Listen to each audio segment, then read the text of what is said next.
how her baby was subjected to racism in Ireland, that we now have a bracket in society that no laws apply to that are effective. Teenagers who are committing massive crimes, you know, they're breaking up shop fronts, they're attacking people, they're abusing people. Actually, you know what? You don't speak for me. And that's not okay. Could you walk us through what happened on that tragic evening? 20, 30 teenagers, 3 cars pulled up, doors were left open. I saw a man standing there. Every part of him was covered in blood. That he had done nothing wrong. He actually was beaten further.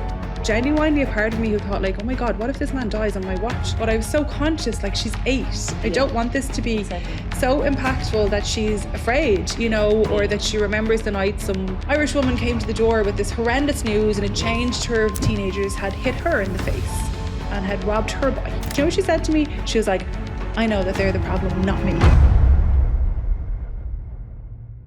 You know, sometimes the most powerful acts of courage happens in the blink of an eye, on an ordinary evening in an ordinary place. This week, we are in Tala, Dublin, where something extraordinary unfolded. Jennifer Murray, a local woman with no badge or title, just a fierce sense of justice, witnessed racially motivated attack from a newly immigrant from India. A group of teenagers had wrongly accused him of something awful, a claim which is later dismissed by the police. Her story is a powerful call to action, to stand out, to speak out, and to never look back when someone needs help.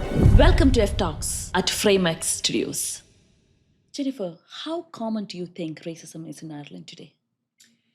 So asking me that question today, I have a completely different answer if you had have asked me like, let's say 3 or 4 years ago. And I suppose my life experience has changed the answer to that question. So my best friend has a little boy.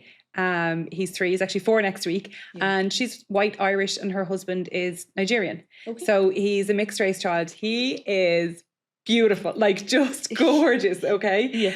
And she was actually one of the first people about 2 years ago who explained to me how her baby was subjected to racism in Ireland. Okay. And that completely shocked me, like genuinely completely shocked me. Yeah. But myself and my friend Emma, like we've grown up as white privilege. We've never, ever had to question the colour of our skin. The only reason we question the colour of our skin is that it's too white, so we put fake tan on. And that's like literally it. Like, you know, it's never been something that we've had to think about. Yeah. I have had mixed race children in my primary school. When I grew up, there was never seemed to be an issue. I never saw them as any different. I never saw them treated as any different. Yeah. And in the last few years, I have probably seen a lot more than I ever really thought existed. And that's the truth, because it's not a part of my daily life and my experiences. Right. I've never really been aware of it. Yeah. So when my friend had this baby and, you know, she's just going to the shops with him, she's just doing very normal things. And this like very small, very cute, innocent child is subjected to racism, having names called, things thrown at him. That really opened my eyes to the fact that there was racism alive in Ireland. And that, as much as that might seem to somebody like you or you know, who isn't born, reared and white in Ireland, like that's probably not shocking to you, but it genuinely was shocking to me. It still is. Yes. You know, the incident that we're talking about today obviously has opened my eyes up to an awful lot more. Right. Before Emma had her little boy, my answer would have been no. I would have said, no, everything's good here. Yeah. I don't see any of that. Sure. I have no personal experience of that. Yes. And it really made me so sad, because like your best friend's kids are like your kids, like you're automatically an auntie, okay? Like that's just how it goes. Your friends have babies, you've got nieces and nephews all of a sudden, you know? So I love this kid, you know? So it's like to see the fact that he can be subjected to racism as a child is a completely new thing for me, that it is that alive. That is alive. You know, at the moment in Ireland. Yeah, in Ireland, which completely shocks me. And I don't know if that's naivety, if it's a lack of experience, if it's like I said, I live white privilege and that's the truth. Yes. Because, you know, I have like Brazilian friends, I have, you know, mixed race friends. Like it's not like every person I know is white, but I didn't know any of them had ever experienced this. Anything like that. Yeah. And now I see it all very differently. And I think it is I think it's sad, but I think, to be very, very honest, yeah, racism is alive in Ireland. Yeah. Do you believe it's more widespread than what people think? Yeah, I do. I think actually one of the things that has happened, which is really sad, is that in some places, not everywhere, it's actually become acceptable. Yeah. So if you were racist in Ireland 5 years ago, okay, like racism was gone, like it was done, you know, it wasn't a part of our culture anymore. We were educated, we had moved with the times, you know, like your great granddad might still have this belief system, you know, but like my generation, like, no, nobody was racist. And now what has started to happen in the last kind of year or two, from what I see, is that it's actually acceptable to be racist. So you can say out loud that you're racist and there will be some support from somewhere. And it's okay to say you're not completely shamed for it. It's not like, what did you just say? You know, there is like, there will be somebody somewhere who will either not speak up or who will kind of go, you know. And like, I think that is not, I don't want to say widespread, okay? Because I think what's really important is that the majority of Ireland does not feel this way, okay? The majority of Ireland is absolutely not racist. You know, we welcome everybody and anybody, you know, and we just look at people as people. That is the majority. And I think that is important. However, is there a minority that is filling pockets, that is very loud, that has suddenly been given this platform, that it's, you know, acceptable to say these things? Yeah. And that's the truth, and we can't hide away from that. But as kind of widespread as it may be becoming, I now start to see it being put back where it came from. You know, like literally in the last couple of months, I see a change where actually, you know what, you don't speak for me. And that's not okay. You know, so it might have been starting to spread, but I definitely do see a change where it's starting to be kind of put back under the rock where it belongs. Okay. Why do you think racism is on the rise? To be honest, I think there's a lot of contributory factors. I think we have a lot of issues within our government that have caused the people to have a lot of negative feelings towards what we would call immigrants, which has become a very negative word, which has fueled the racism. But a lot of it is a lack of education. I think racism is like the bottom, you know. It's not actually, it's completely separate to the immigration issue, which people don't seem to understand. You know, I don't know anybody of any colour in our country who wants criminals here or who wants people who want to attack people, you know, whether they're white or brown or black or Chinese. You know, it's a type of person that we don't want here as far as their character is concerned. Exactly. And maybe how they got here, but it's not the colour of their skin that is you know, defining who they are. So this word immigrant has come in and it's very popular now. It's used by the government. It's used by, you know, people who are happy to shout very negative things. And it's a very umbrella kind of blanket statement, you know, and it's brought in racism, which is below, you know, any sort of issues that we have in this country, because we don't have issues with people with color. Like that's a completely uneducated mindset, you know, like you could have black skin and an afro and be called Eamon and be from Carlow, you know, like the color of your skin no longer dictates where you're from, you know. So I think the issue that is causing the racism is trickling down from a number of issues that we have within our country. And there is issues, you know, there's no point in saying that there isn't. There's issues in every country. You know, we have housing issues, we have issues within our healthcare, we have issues within our schools, we have society issues, we have massive society issues. One of those issues being that we now have a bracket in society that no laws apply to that are effective. Teenagers under the age of 18 in Ireland, if you commit an offence, so for example, let's say some children innocently at 10, 11 years of age might rob a bar of chocolate from a shop. Okay, so, it's a crime, but it's not the end of the world. End of the world. And then we have teenagers who are committing massive crimes. You know, they're breaking up shop fronts, they're attacking people, they're abusing people. And the consequence for both of those crimes is the same. And it is pretty much non-consequential. There is nothing that is going to affect them in any way. It is not a prison sentence. It is not a judicial system that, you know, enforces something that is going to make them not want to commit this crime again. So we have this society gap where these people are allowed to kind of play out very dangerous crimes, very dangerous actions, based on racism, that adults' opinions have kind of trickled down to them. Yeah. And racism seems to be how these crimes are being put into action. Yeah. But they're not the actual issue, yeah. you know? And it's very, very worrying. It's very worrying because we're a very educated society, you know? We're advanced, yes. you know, we're modern, you know, like we have one of the most expensive retail streets in Europe. Yeah. And it's unacceptable sometimes to think that way. Yeah. Completely unacceptable. Exactly. It's there's no education if racism is at the forefront of your mind, because it's a very old fashioned trail of thought that has been proven to be, you know, untrue. True. So I think there's a lot of people to answer for why racism has raised its head again. I don't think there's one specific sector.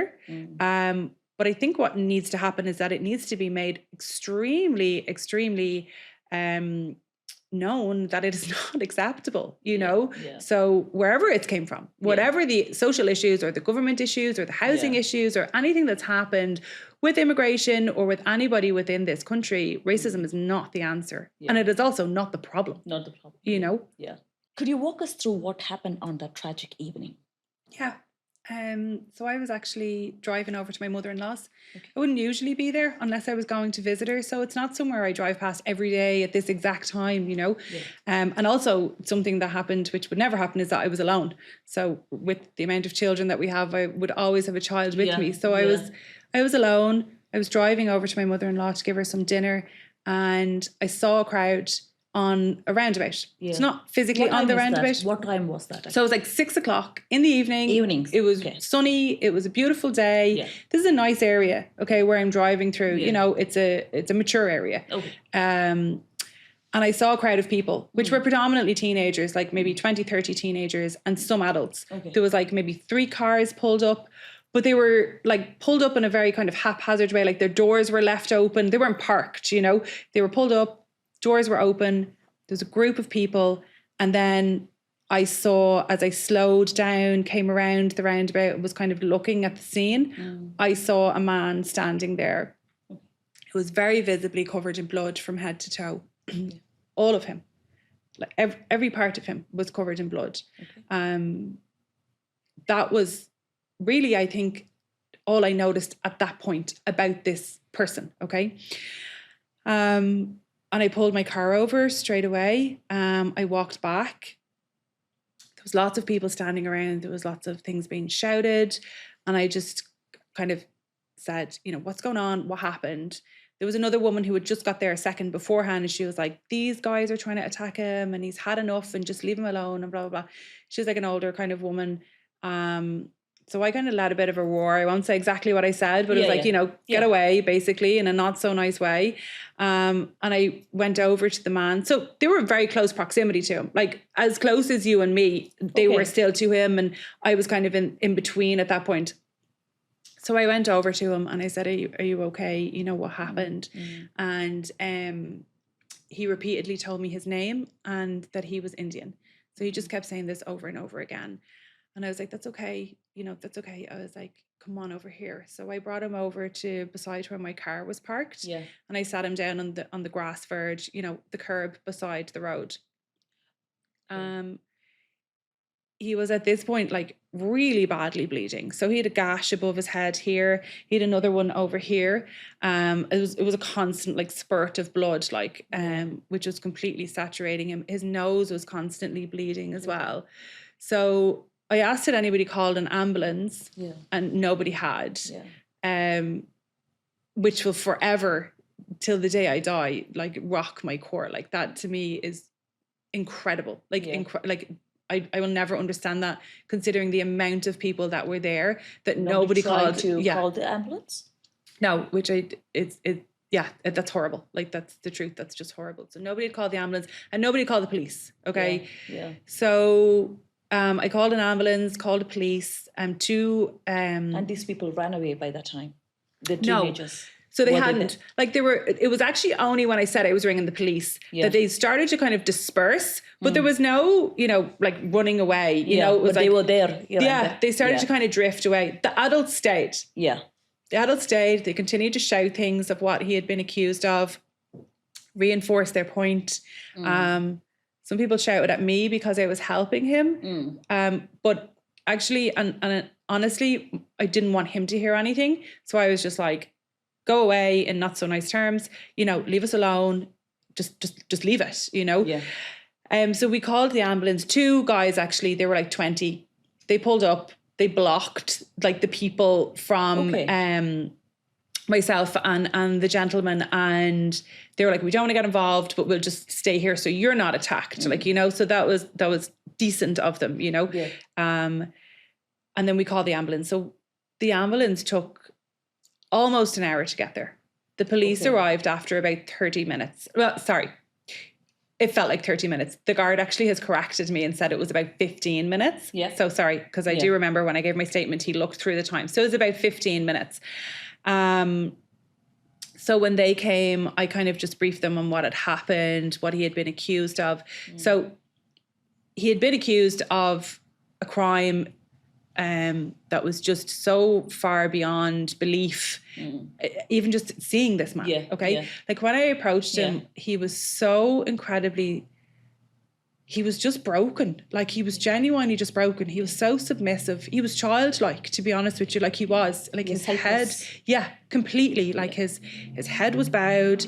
He had just, there was no fight in the man. There was no aggression in the man. Everything about him was completely submissive and just pleading for help, like, you know. So while we waited for the ambulance, I sat and I talked to him. The ambulance advised me to put some compression on his wound. So I had some cycling shorts in the boot of my car. Usually I could live out of my car for 6 weeks, but I'd actually cleaned my car. So I didn't have as much resources in my car as I usually would, but I had found cycling shorts. So I used that to compress the wound on his head. He was in so much pain. Like he truly, genuinely was. I'm okay. He was in so much pain. Like an incomprehensible amount of pain because, thank you. Like, I don't know, like, can you imagine? Like, you know, your head is burst open, your nose is bleeding. Like, you know, you have a headache. Like, it was like, I can only imagine it was that like times a million. And he still held the cycling shorts up to his head. I helped him. He was getting kind of weak. So I rested his face on my hand so he could kind of sit forward a little bit, because when he was sitting forward, it was bleeding more. So I kind of needed to keep his head up a little bit. I tried to keep talking to him, keep telling him that everything was okay, you know, reassuring him that the ambulance was on the way. The police did take, you know, brief statements from us, and, you know, they kind of investigated the scene, what had happened. I was actually with him quite a period of time, like I want to say like maybe about 10 or 15 minutes before I realised he actually had no trousers on. He had actually had nothing on his bottom half, okay? So I didn't notice this. He had a coat on him. And it was only when he started to get very weak that I went to put him into the recovery position, and he was trying to pull his coat down, and it was then I realised, and he was apologising profusely. So I had a blanket from my baby in the car, so I took that and covered him with that, so that he could kind of try and get a little bit more comfortable. He was extremely polite. Like it's one thing that will always stay with me is how in such a horrendously tragic situation where he had been beaten, he had been stripped of his clothes. He told me that they robbed his phone, they robbed any money or possessions he had on him. And he was still so incredibly polite. Like he just kept saying thank you and that he was sorry. And, you know, he was just an absolute credit to himself. So we waited for the ambulance. When the police came, actually, they had gloves. So I was, because he was covered in blood, and I was quite conscious of being safe with that. I was able to put gloves on. So I was able to actually put my hand on his shoulder then. So I sat with my hand on his shoulder the whole time. And I constantly told him that it was going to be okay. I told him that I was sorry that this happened to him. He explained to me that he was just walking to temple. So there's a temple not far from where this happened to him. He was just walking on his own, and some teenagers approached him and they attacked him. And then he was just left. So they took his clothes. So he was actually unable to put anything back on him. So when they stripped him after they beat him, they physically removed his clothes from the scene. So they took his clothes with him. So he had to stand up with no clothes on and go and look for help. And then the rumor that they had spread was that he didn't have his clothes on and was committing a crime at a playground. So what then happened was the locals believed this. That was why people were standing around him shouting when I got there. So it was a horrific scene. Like, I think what upset me so much was within seconds, I knew this man had done nothing. You know, like there was no indication. Yeah. He was educated. He gave me his name. He gave me his phone number. He gave me his address. Yeah. You know, he was so polite. There was no mental health issues. He was telling me where he worked, what he did, about his wife and his daughter in India. It was very easy to see that the man had done nothing wrong. It was very easy to see that this was actually just a completely savage attack on a totally innocent person. That's not a nice thing to realise. True. It's not. No. It would have been easier to think that he had done something wrong and that is why, you know, this had happened to him. Yeah. Like to have to comprehend that he had done nothing wrong. Yeah. Like he was walking down the road. Yeah. And actually, I didn't learn until afterwards that after he was attacked and he got up and he came out to what would have been like a public area, like where there was like a big green area, like in people, because it was a sunny Sunday afternoon and he was looking for help, that he actually was beaten further. And people who had nothing to do with the original attack stopped their cars to shout at him, to abuse him, because the original attackers had taken an image of him and put it onto social media and said that he had committed this crime. So I don't like that. When I found that out, that completely shattered me, because I can't imagine what it's like to be a completely innocent person. Yeah. Walking down the road. Yeah. You're brutally attacked for no reason and you don't know why. Okay, you don't know why. There's no comprehension in your mind as to why this is happening to you. Yes. And then you think, oh my God, thank God it's over. Okay, and you're still alive. And he was clearly capable of getting up off the ground and walking. Okay, so as awful as his injuries were, you know, you would obviously think to yourself, okay, I'm going to get help, but I'm going to be okay. And then you go and you look for help and you're met with more abuse and more attack, like, and again, like, how do you understand that? How do you get yourself out of that situation? Like, that for me was just absolutely horrendous, that there was no compassion in anybody. Nobody stopped to think. Nobody stopped to question. There was no logic in the situation. Yes. Okay, so there was like 3 or 4 different scenarios being shouted at me while I was helping him. So immediately, if you have 4 different variations of a story, you can quite easily, you know, conclude that this is probably not the truth. Exactly. None of them were even connectable. Yeah. You know, they were completely different stories, completely different situations in completely different locations. Yeah. It didn't take much. It truly didn't. It took seconds to figure out that everything that was happening didn't make sense. Yeah. You know, that this wasn't a justified attack. I don't think any attack in that situation is justified, but you know, that there was no reason for this. And it was a bandwagon that people jumped on, and it was a mob mentality fueled by a rumor, I think, into a society that are already living in fear from more of these false stories that are spread. Because had I not have stopped, had I not have spoken to him, had I not have made it public, like, he would have been another person that this story went out about, which would have fueled another attack and another justification, you know? Yes. So it was shocking to see how society behaved after an innocent man was attacked. Yeah. We waited for the ambulance together. But what was going through your mind at that time when you were trying to help him? Like, you know, kind of what was your emotion? Like, you know, I know you are helping him there, but what was going through your mind? I know the ambulance was getting delayed. Yeah. You know, so you were trying to help, you know. And when you're physically looking at something like that, and like, I'm trained a little bit in first aid, okay? Like not majorly, a little bit in first aid. Yeah. But you're seeing these massive wounds and they're bleeding. And like there was genuinely a part of me who thought like, oh my God, what if this man dies on my watch? Like, do you know what I mean? Like what if like he passes out here and he bangs his head or anything happens? So there's like an underlying fear of what could happen, how this could develop. Yes.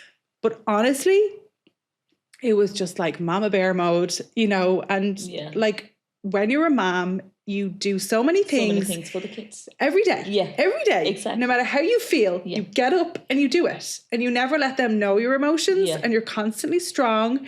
And if you're having a bad day, if you're having an argument with your spouse, you know, if you don't feel well, you just keep going for your kids. And your kids 100%. see this mom who is, you know, putting on a happy front and making everything okay for them. Yes.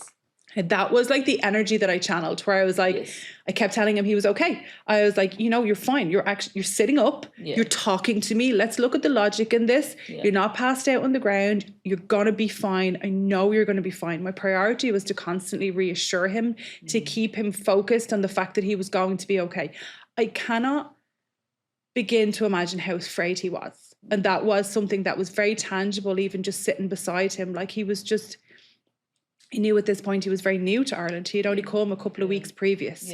So he had no support system. He had no friendship group. He had, you know, no knowledge even of the area. He was in a completely strange place, in a completely traumatic circumstance that he had in no way anticipated to end up in. So his level of fear, I felt like it was... I just wanted to protect him more, you know, and just make sure that he was okay. That's why we talked about his wife and his daughter and things that were important to him. I felt mostly just this strong urge to protect him when it was happening. You know, it was like all of the other emotions came afterwards because there wasn't room for that. Does that make sense? Yeah, that makes sense. You know, it's and the only way I can describe it is like you just... It's just that mother energy. Mother energy you channeled. And you have to focus on the task at hand and you have to be calm and you have to protect. People came actually, which blows my mind. People came out of their houses, drove around the corner to this scene to get out and give their opinion, okay, on something that they know nothing about. And even at that point, you know, I was constantly saying to the police, the Garda, I was like, get him out of here, get him away from here. I never even wanted him to hear what these people were saying. Like it was just like, for me, it was enough what had happened to him, but for him to have to be aware of why this had happened to him or, you know, what their justification was in it was nothing I wanted him to have to process. I wanted him to focus on sitting up, on staying conscious and on knowing that he was going to see his wife and his daughter again. And that was what mattered, you know, and I just kept saying that over and over, everything's going to be okay. As you said before, actually, he was thanking you profusely. And he gave you the address where he was staying and you went to his house, the house he was staying. How did they react to that situation? So he gave me his address and this happened at like 6 o'clock in the evening. So I had to go home. Actually, to give my mother-in-law her dinner. Then I had to go home and put my own children to bed. And then I went back out. So it was like 9:30 at night. Okay, so it's kind of starting to get dark. They lived in an apartment. So I'm like buzzing their number. Nobody was answering. And then like what I can only describe as like a Disney princess. Okay, so like this little 8-year-old kid, right, with this mop of black curls, okay, and this like, she was just like skipping and so happy, and she came out from around the back of the apartments where the play area is, and she came right up to me, and I said to her, hi, I was like, do you know who lives in number such and such? And she was like, yeah, I do. And I remember thinking in that instant, I was like, oh my God, like this is, like, it actually felt bigger than me. It actually felt like I was almost being guided. Like, that's the truth. That's how I felt. Like, what are the chances in that moment that that exact child comes like, to you, exactly. Crazy coincidence. So I asked her, do you know a man by this name? And she said, yeah, that's my dad's friend. He stays with us. So I was like, okay. It's a pure coincidence. Like, just crazy. Like, absolutely crazy. I said, who's at home? And she's like, my mom, my dad, my little sister. And I was like, can you bring me up to your apartment?